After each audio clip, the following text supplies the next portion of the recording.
Soil block itu sebenarnya sebuah sistem, Ya. tapi di ruangan ini, di tempat ini, soil block itu sebagai media tanam. Ya. Apa ya, secara besarnya kita pengen mengembalikan lah alam itu untuk kembali.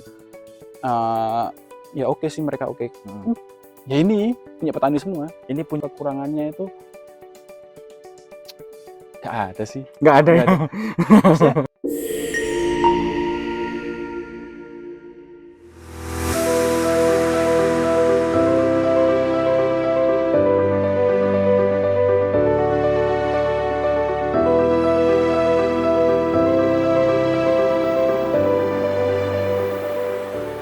Assalamualaikum warahmatullahi wabarakatuh. Halo sahabat benih online, kali ini kembali lagi dengan saya Nahar. Kita akan membahas tentang media tanam yang cukup unik, yaitu soil block. Langsung saja kita sudah bersama dengan narasumbernya, Mas Dafa. Halo Mas Dafa. Ya, sehat Mas Dafa? Sehat. Ya, Mas Dafa, mohon maaf, Mas Dafa ini di sini sebagai perwakilan dari Aku di sini, Mas, apa ya? Bagian dari Akar Kreasi Nusantara. Ya. Apa ya? Lab agro lah. Kita nyebutnya lab. Jadi laboratorium agro. Ya. Jadi aku bagian dari situ. Siap. Nah, soil block, kan ini kita mau mengulik sedikit Mas tentang soil block. Soil block itu sebenarnya apa sih Mas? Bisa dijelasin? Soil block itu sebenarnya sebuah sistem. Ya. Tapi di ruangan ini, di tempat ini, soil block itu sebagai media tanam. Ya. Nah, si soil block ini sebenarnya kalau kita mau research lebih, ya, itu banyak banget fungsinya. Nah, saat ini soil block sebagai media tanam. Nah, kenapa kok soil block disebut sebagai sistem? Nah, kenapa jadi sistem? Karena ini nggak cuma jadi media tanam someday. Ya. Bisa di research lebih, misalkan dari bahan baku yang organik ini, ya nggak 100% organik ya, misalnya yang alami ini, itu bisa jadi sebuah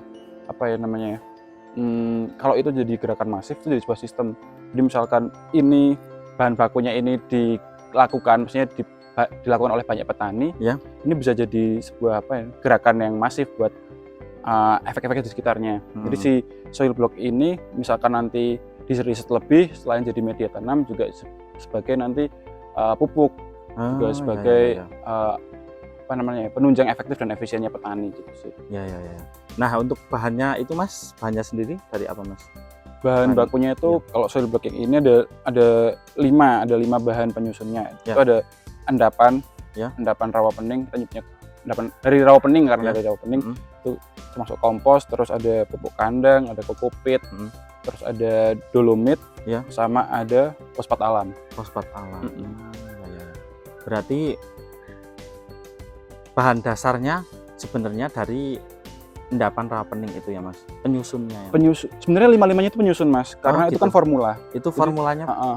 Berarti kalau si endapan rawa peningnya ini tok, itu kan asam, jadi harus di cover sama kapur. Untuk menambah nitrogennya lagi kita tambahin pupuk kandang dan segala macam gitulah. Jadi itu udah formulanya 5 itu bahan penyusunnya. Nah, ide awalnya Mas, kenapa dulu udah dari tahun berapa sih Mas sebenarnya? Sebenarnya ini tuh bapakku yang nemuin tahun 2007. Dari awalnya dulu masih sama seperti petani bibit pada saat ini gitu. Penyemai lah ya. Penyemai itu pakainya polybag.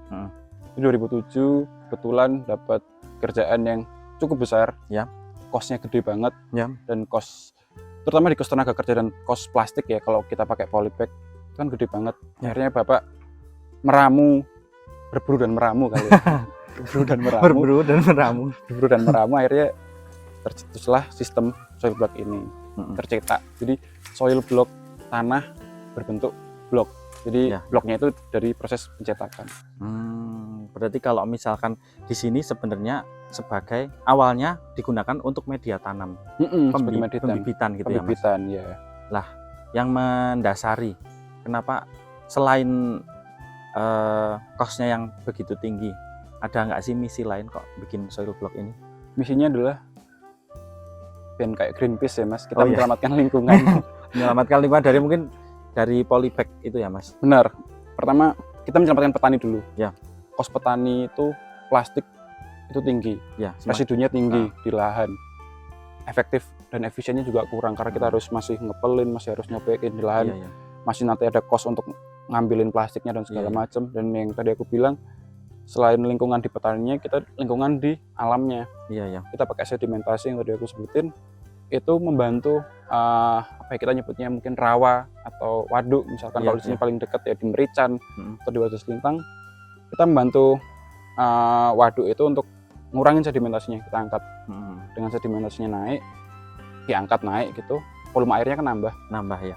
Petani-petani yang di bawah waduk yang tadinya kok airnya kok lama-kelamaan berkurang karena sedimentasi itu kan. Akhirnya sedimentasi dia angkat, airnya nambah lagi, petani yang di bawah dapat air lagi, dapat efek. Jadi tadi aku bilang kenapa untuk lingkungan ala Greenpeace ya, walaupun Greenpeace ya. Tapi ya itu kita secara besarnya kita pengen mengembalikan lah alam itu untuk kembali berguna untuk semua orang, terutama petani. Memang penggunaan plastik tuh di persemian mungkin sangat besar ya Mas, dan besar. Harganya juga semakin naik ya kan? Tiap tahun kan gaji plastik pasti naik kan Mas, jadi ya otomatis polybag juga pasti naik. Nah ini Mas, untuk berarti dibilang soil block itu ada residunya nggak sih Mas? Residunya jadi pupuk. Berarti benar-benar menyatu ya Mas sama tanah menyatu. Awalnya mungkin kenapa sih Mas kok tiba-tiba bisa ngambil dari rawa pening dulu? Research Mas kita sebenarnya. Di rawa pening itu kan petaninya udah ada, petani endapan rawa peningnya itu udah ada. Petani komposnya itu udah ada. Mereka udah cukup masif di sepanjang Kali Tuntang itu, mereka udah cukup masif.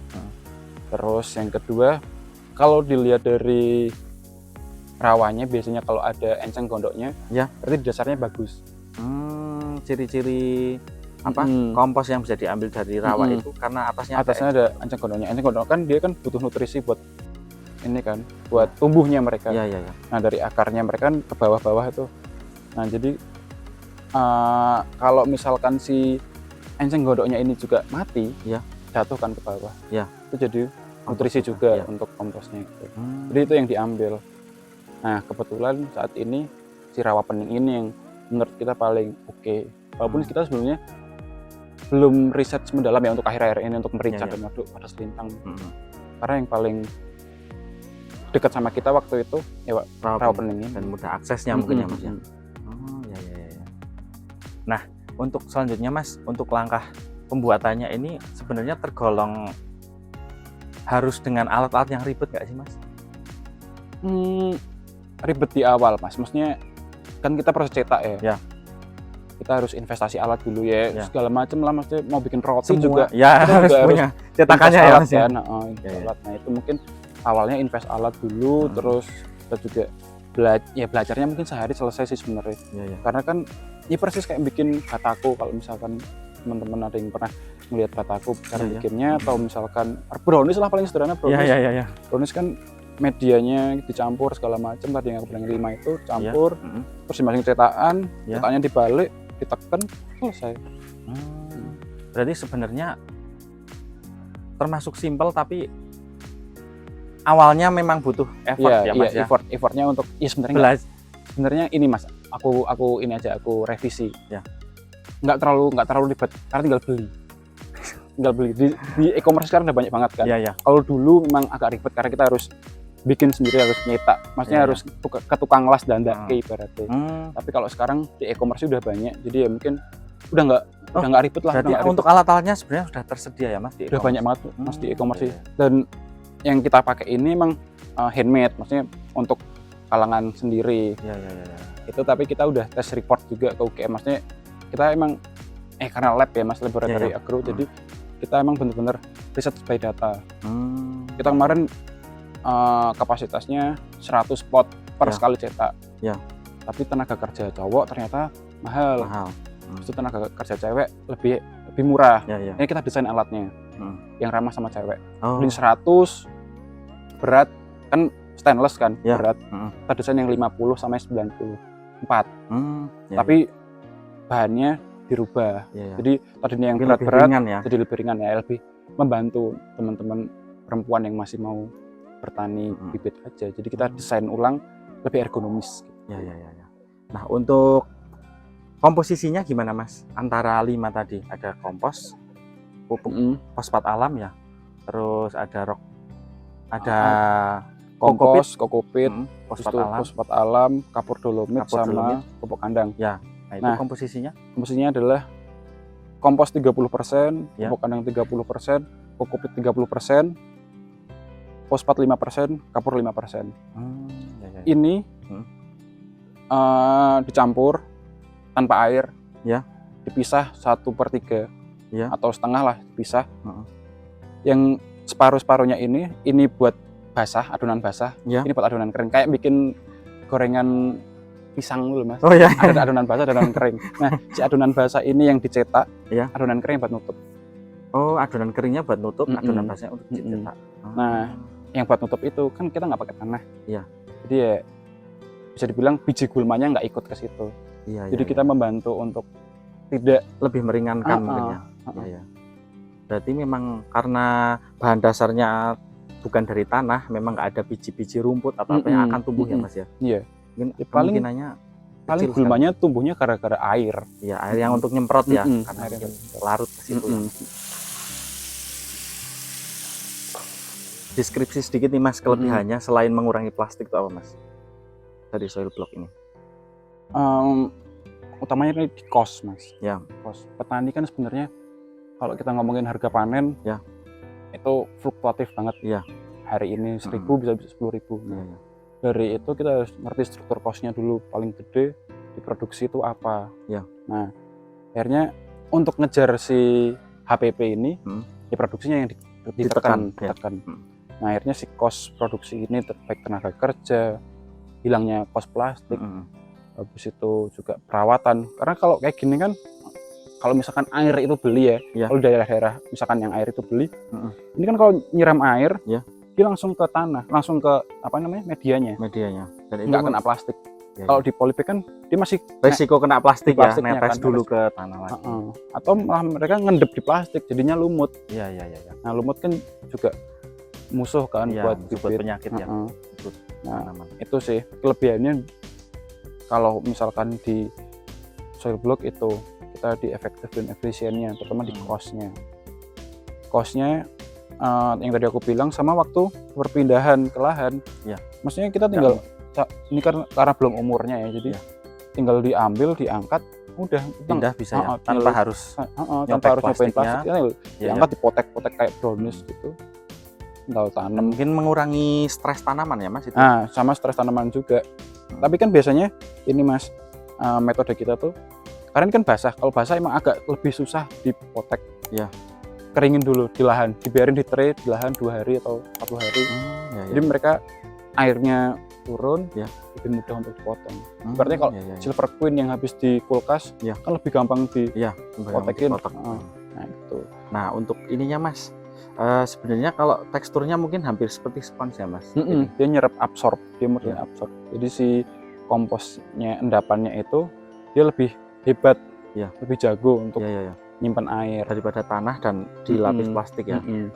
Terus si apa tadi namanya, kokopitnya tadi kan Mas bilang stressingnya turun, maksudnya lebih rendah daripada polybag. Karena si kokopit ini tuh apa ya, lama rusaknya, maksudnya lama terurainya itu sejalan dengan pertumbuhan akar.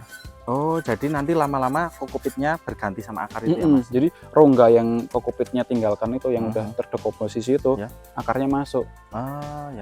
Jadi si akar tuh lebih nyengkrem lagi, makanya airnya lebih tuntas kalau di dalam, karena akarnya udah masuk, terus bahannya juga absorb. Berarti memang sangat membantu lah ya untuk kegiatan pertanian ya, daripada tanah, dan mungkin yang pertama dari penanganan gulmanya itu ya Mas. Dan terus yang kedua dari biaya produksinya. Benar. Untuk yang polybag itu. Sejauh ini itu yang si akar kreasi Nusantara ini bisa bantu itu di produksinya. Kita nggak bisa bantu harga, kita nggak bisa bantu cuaca dan segala macam. Kita mau nggak mau turunin cost buat nurunin HPP, biar paling nggak ada margin yang lebih gede lah buat petani. Kalau dihitung-hitung berarti untuk harga pembibitan, maksudnya untuk satu bakinya ini berarti lebih mungkin harganya agak di bawah daripada yang menggunakan plastik polybag gitu apa enggak Mas konsepnya? Iya. Emang prinsip waktu awal adalah gimana caranya untuk ini tetap sustain harus ada economic sides-nya. Jadi emang harus lebih murah. Kalau hitung-hitungan ini satu pot ini berarti sekitar 70 atau 80 rupiah. 70 sampai 80 rupiah, sedangkan kalau menggunakan plastik bisa 100 sampai 200 sampai 200-an ya. Itu tapi kosong ya Mas, kalau ada isinya kan di sini sebenarnya kita nggak stok ya. Kita order. Maksudnya by order. Nah, benihnya kita nggak nyediain. Ya. Jadi si bibitnya itu kita bijinya itu kita nggak nyediain. Karena preferensi petani beda-beda. Jadi mereka bawa sendiri. Oh, jadi itu kalau ada petani mau menyemai di sini mereka bawa untuk penggunaan soil block ini. Jadi tapi bijinya mereka bawa sendiri. Ya. Cukup menarik, teman-teman. Jadi kita inilah membantu petani untuk setidaknya belajar planning juga. Jadi mereka misalkan di bulan-bulan yang harga cabai tinggi, 2 bulan sebelumnya mereka harus prepare dulu. Untuk menyemainya. Karena kalau misalkan kita beli di yang udah ready, itu kan rebutan biasanya. Iya sih. Kalau misalnya telat sedikit aja, udah dapatnya nggak jadi tanam ya Mas, malah kadang sampai gitu. Kalau testimoni atau pendapat petani Mas yang udah pakai soil block itu gimana Mas? Ya nggak membangga-banggakan Mas sebenarnya, tapi memang mereka ngomongnya puas sih. Untuk yang mereka udah kenal ya maksudnya. Kalau yang awal-awal pasti masih kayak apa iki gitu ya. Karena treatmentnya mungkin sedikit berbeda. Karena maksudnya ini di petani yang di lahan kan? Petani yang di lahan. Kalau petani di lahan ya oke sih mereka oke. Ya ini punya petani semua. Ini punya petani semua dan ini menggunakan soil block semua. Ya. Dari tadi kan kita udah bahas nih kelebihan-kelebihannya. Ada nggak sih Mas kelemahannya soil block ini? Mungkin selama proses pembuatan sampai ditanam mungkin ada nggak sih Mas kayak kekurangannya? Yang masih mungkin ini kan masih versi yang pertama ya Mas. Jadi belum ada upgrade apa gitu dari. Upgrade-nya masih rahasia. Kekurangannya apa ya Mas? Kalau secara aplikatif kekurangannya itu nggak ada sih. Nggak ada. Kalau dibandingkan dengan yang konvensional ya. Mungkin kalau misalkan ada bentuk yang lebih advance, mungkin bakal ketemu kekurangannya. Tapi karena ini berdasarkan kekurangan dari yang konvensional, jadi kita sudah berusaha semaksimal mungkin untuk mengurangi kekurangan itu. Sudah dibikin seefektif mungkin. Seefektif mungkin. Mungkin paling kekurangannya memang awalnya memang butuh modal untuk beli cetakannya. Kalau mungkin dari plastik, kalau yang konvensional kan hanya butuh plastik, pupuk, terus diramu sendiri gitu ya. Sebenarnya ini Mas, yang paling kelihatan banget tuh kalau misalkan kita pakai soil block, maksudnya di industri bibit di soil block, kita kan pakai sedimentasi, terus kita ngambil yang udah larut di bawah. Tapi kalau pakai tanah kita kan ngegali. Ini greenhouse ini bisa lebih tinggi lagi kalau kita gali dari sini. Jadi nanti caranya kita bisa ke bawah lagi. Yang kita segini jadi segini. Itu yang jadi itu mungkin kelebihannya. Tapi kalau kekurangannya sampai sekarang masih. Ya mungkin ini karena sebagai bagian dari yang research. Mungkin kalau yang petani yang segala macam nemu ya pasti nemu aja. Mas. Semua pasti ada ini pasti ada celahnya. Celahnya ya.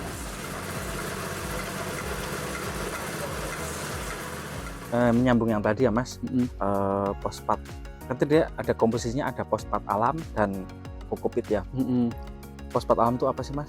Fosfat alam tuh batu fosfat. Jadi kalau ini kita ngambilnya di Gunung Kidul. Jadi kan unsur tanaman kan NPK. Nah fosfatnya salah satunya. Itu fosfat, tapi bukan fosfat kimia lah ya. Fosfat alam. Dan satu lagi ada kokopit. Nah kokopit itu kan kalau sabut kelapa ya. Nah sabut kelapa itu langsung dicampur aja atau ada pengolahannya khusus Mas? Kita rendam sih, kita fermentasi. Ya nggak fermentasi juga sebenarnya, kita rendam biar si apa namanya taninnya, si kuningnya itu tuh warnanya ya larut dulu. Karena kan kalau misalkan si ada kuningnya itu ganggu juga kan di tanaman. Ntar tumbuhnya gak kuning, jadi petani agak kurang suka kalau warnanya kuning. Jadi si bokupitnya itu direndam dulu supaya larut itu taninnya itu larut sih. Gitu. Nah, rencana atau harapan kedepannya nih Mas, soil block, tentang soil block ini gimana Mas? Ada bocorannya nggak Mas? Rencananya rencana kalau dari kami dari Akar Kreasi itu kita mau riset lebih seberapa sih kemampuan soil block ini untuk di-expand misalkan nanti someday misalkan bisa jadi pengganti rock wall gitu misalkan atau misalkan nanti bisa jadi untuk tanaman kayu kan kopi atau segala macam. Itu kita masih riset buat kesana, semoga sih kesampaian buat risetnya. Tapi buat yang masyarakat lain gitu, kemarin kebetulan ada program food estate di Wonosobo dan Temanggung dan beberapa tempat. Kita udah coba untuk sounding ke petani-petani, kita dibantu oleh kementerian untuk ini nih apa namanya pemanfaatan soil block ini. Jadi petani-petani di apa namanya food estate itu dapat bantuan soil block ini dan juga bantuan teknis. Jadi mereka nggak cuma dikasih alatnya, tapi kita bantu untuk bagaimana cara membuatnya dan apa aja unsurnya. Maksudnya si 5 itu tadi itu fleksibel Mas, organik. Misalkan di daerah mereka jauh dari rawa, tapi banyak bambu, ya bisa pakai bambu. Cuma kadarnya tinggal diatur aja. Dari yang 30 misalkan berapa. Gitu. Jadi si soil block ini itu makanya dia bilang masih sangat besar kemungkinan untuk expand-nya mau seperti apa. Tergantung bahan penyusunnya seperti apa. Misalkan tadi nggak ada kopit, pakai jerami juga bisa. Tinggal gimana cara ngolahnya, gitu sih. Dan yang paling penting kalau misalkan banyak petani yang pakai ini, itu berguna buat banyak orang sih. Dan buat alam juga. Nggak cuma petani ini ya, petani sayur gini misalkan. Petani kompos juga akhirnya ekonominya angkat karena ada yang beli, ada demand-nya. Supply mereka banyak tapi demand-nya mereka kurang. Terus nelayan karamba dan segala macam. Jadi airnya debitnya naik. Petani yang di bawah waduk debit airnya naik. PLN mungkin kalau misalkan debit airnya tambah lagi negara misalkan debit airnya jadi naik, kemungkinan untuk produksi listriknya juga lebih oke. Jadi mungkin kalau misalkan masif ya menyenangkan itu. Harapannya nanti bisa digunakan masyarakat luas ya Mas ya. Dan emang teknologi ini sebenarnya terbuka ya Mas? Terbuka. Boleh. Buat yang mau lihat-lihat atau mau research, mau penelitian skripsi juga oke banget sini Bay. Nanti di Mas Akar Kreasi Nuswantara di Jalan Mirombo, di daerah Mirombo Wonosobo. Ya harapannya memang bisa digunakan di masyarakat luas ya Mas. Jadi memang supaya ada manfaat-manfaat lain yang bisa didapatkan, mungkin dari petaninya bisa lebih murah untuk produksinya ini, produksi media tanamnya, dan dari segmen-segmen lain juga kan sangat terbantu ya Mas. Kalau misalkan maksudnya aku potong Mas sebelum closing, kalau misalkan ada yang mau meneliti apa segala macam, terbuka banget karena data yang mereka olah berguna banget buat kita dan buat petani. Ya sih, apalagi misal penelitian tentang kandungan dan lain-lain itu bisa untuk perkembangan secara akademis kan kan. Jadi ntar datanya lebih konkret lagi. Siap. Terima kasih Mas Dava atas waktunya. Semoga sukses terus. Thank you. Mas.